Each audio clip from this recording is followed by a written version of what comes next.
Hello everybody, welcome back to another tutorial. Today I want to talk about tuning kicks and some problems that you might run into when applying some of the common ways of tuning kicks. I am working on a bit of a bigger video that I want to publish later. It's another one of those long format videos that you guys really seem to like.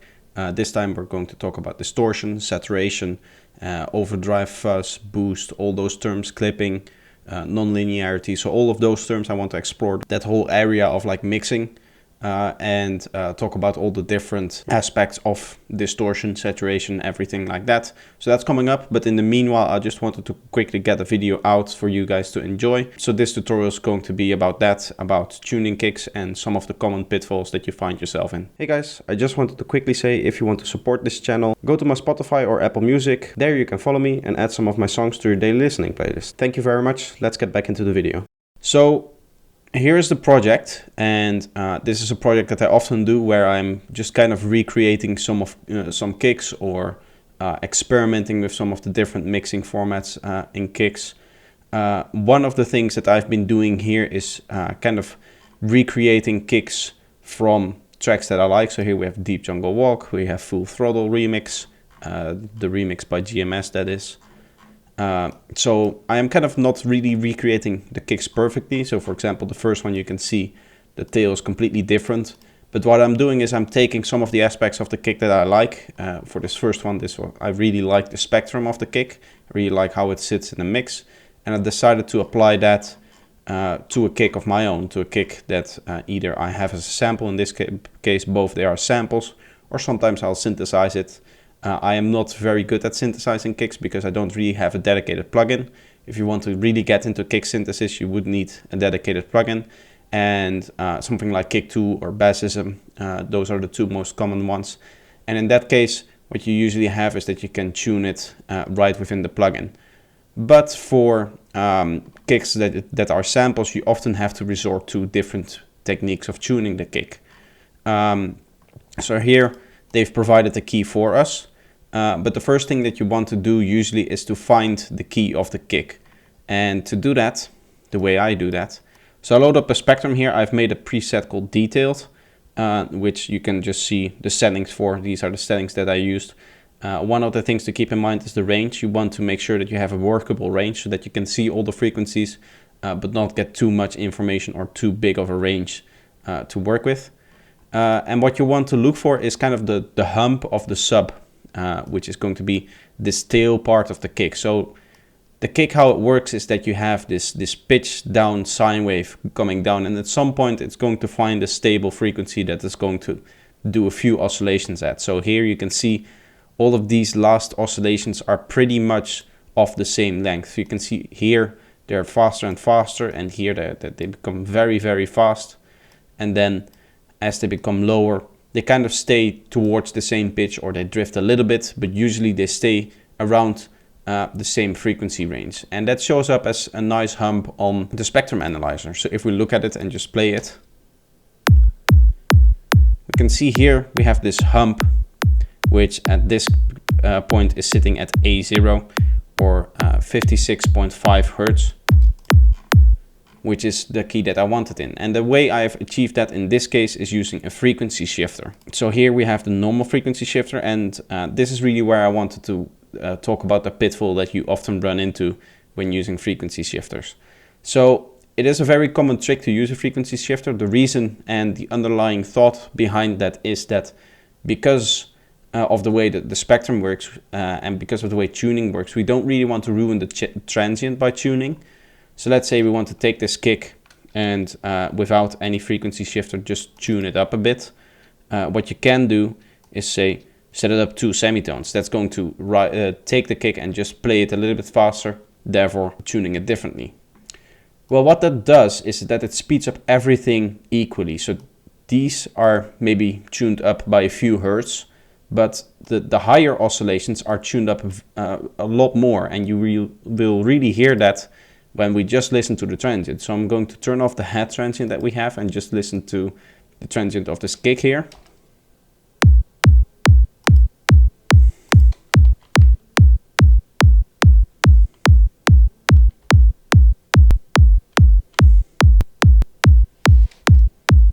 And you can hear for the sub, it kind of works. It works really well. It's sounding nice.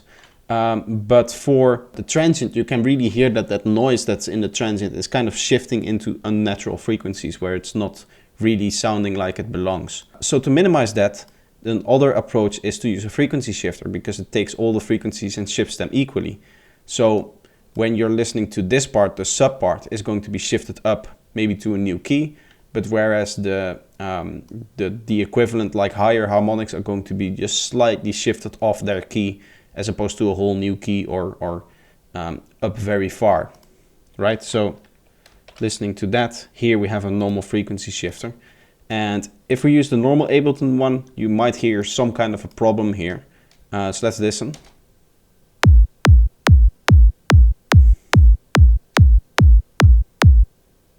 It's sounding a bit weird to me. It's not really consistent. And this is what I found out when I was experimenting here. You can see different kicks here. And you can see, especially if I zoom out, that some kicks have a lot of sub and some kicks have very little sub here.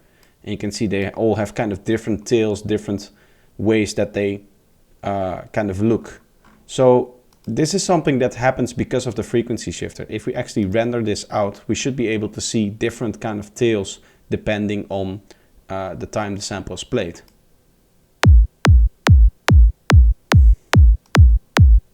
I'm just going to render out a few of them, and you can already see the problem starting to occur here. You see, we have a whole bunch of different kicks and all of them have a different shape towards their sub. And this can be very cool. What you can do is render out a few different oscillations of the kick and then choose which one you like most. Maybe you like this one, which is a little bit punchier and has a little bit less sub. Maybe you want one with a little bit more sub. But it's not really what we want when we're working in an actual project. We usually want all of our kick sounds to be the same. So either what you would need to do is resample one of the kicks, find the one that you like best, and then use that, or use a different approach. Now, through experimentation, I found that I have two other pitch or frequency shifters, and one, which is the Melda one, does the same thing for me. So just recording that.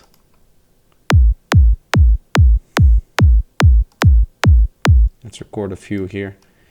You can see it's a little bit less drastic, or it should be a little bit less drastic, but you can see that the tails are changing between different oscillations or different playthroughs of the kick. Maybe you can see this one is a little bit more rounded up there, whereas this one it's rounded a little bit less like that, and this one even more. They're just slightly different in the terms of how the kick looks, what kind of how the amplitude of the kick looks over time, right? So here you can see it goes down instantly and then back up again a little bit, whereas here it goes down smoothly. Stuff like that, those little details.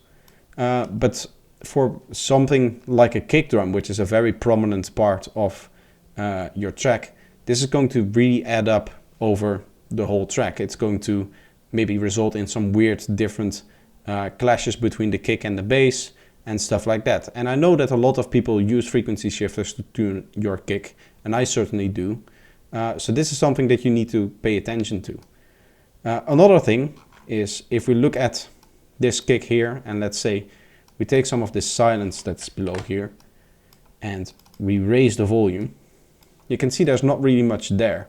I've just risen the volume by 24 decibels. You can see it's just silence, otherwise something would have shown up here. But if we take this, for example, the same region, maybe even a little bit later, you can already see that something starts to happen there. And if we turn it up by a lot, you can see that there's definitely a post-ringing effect happening there. Now also this can change between frequency shifter to frequency shifter. So the third frequency shifter that I have is the one from kilohertz, which I've turned on now. And again, I've set it to 2.8. All of these have been set to 2.8 Hertz. You can see this one also 2.8 Hertz, which was the tuning that I wanted for this particular kick in this particular case. You can see this one does not actually do the repetition, or it doesn't do it that much, where for each repetition of the kick it's a little bit different. It looks a lot cleaner to me, but there's definitely a problem with a lot more post ringing.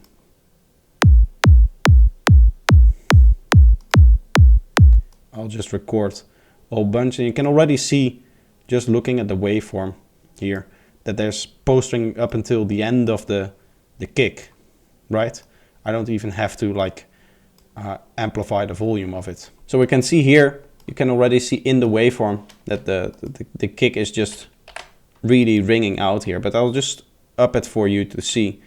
This does not really look like a big of a problem. You say, okay, there's this little bit of extra stuff happening towards the end. Why does that matter? Well, what we tend to do is we tend to make things louder, and we tend to do that using compressors, limiters, clippers, those kind of tools. And what happens when you do that to a kick drum like this is that this little signal that you don't really care about is going to be boosted relative to the kick itself, because this kick is going to hit the limiter, especially like a mastering limiter, and it's going to be made a lot louder, and then it's going to be clipped off, right? Or either in a limiter or compressor or wherever you're putting this through. So this thing that you're seeing here right now isn't that loud, but it's going to become louder the more that you process it and the more that you mix it and master it towards the end, towards your final release. So this does not seem like a problem now, but it can become a real big problem. I've boosted it by 24 decibels, which is way too much, but let's say it's just a 5 decibel boost relative to what we have before. Right, and then it obviously would fade nicely between one and the other. It would not suddenly become a lot louder. You would imagine that the limiter would maybe apply something like this, where you can already see where at the bass level, even though already this kick is post-stringing on its own, you can see it's post-stringing a lot more, and there's a lot more stuff happening than if it wasn't like that, where, for example, it would be like this, where it just kind of cuts off and then leaves, right? So this stuff, all of this extra information that's sitting in here, it's bass information, and this is going to definitely clash with your bass line, because that also has a sub bass. So this is the other pitfall that you might run into depending on the frequency shifter that you're using. So there's some weird things going on with frequency shifters in general in this case. And for me, it was a little bit unclear why this was happening and what you can do to prevent this. What I would say is that you just need to make sure that everything is in order, in the sense that render out what I'm doing here, like render it out like this. So here you can see I have this nice render out, and I can definitely see, okay, there's some post-stringing that I need to address. There's some minimal kind of changes between the kicks. Even though this particular frequency shifter does it very minimal, I might still want to choose to, for example, take one of these and then clean it up a little bit. I'll take it right here, for example, like this, and I'll make it so that the last oscillation just kind of stops there and lowers in volume. So now I'll have like a clean version of the kick that I just made. So that's something that you might run into. There was just a little video that I kind of stumbled upon. I thought it was interesting, and I thought that you guys would really want to know this. Also another thing, as you can see, I've changed the theme of my Ableton. I've been working at night a little bit, and I was looking for a bit of a darker theme, so that's why I wanted to do a little bit of a darker theme. If you don't like it, if you say that's too distracting or it's hard to read something or any other thing, then let me know. I'll put it back for the videos. I can easily put it back into the old settings. The only thing I have to do is actually change the theme file. I don't have to mess with any other values, like the brightness is all still the same for me. So that's really no problem. But for the rest, if you enjoyed the video, leave a like, and if you're new here, subscribe. And there's a new video on the way, a new long format video on distortion. So that hopefully will be the video for next week.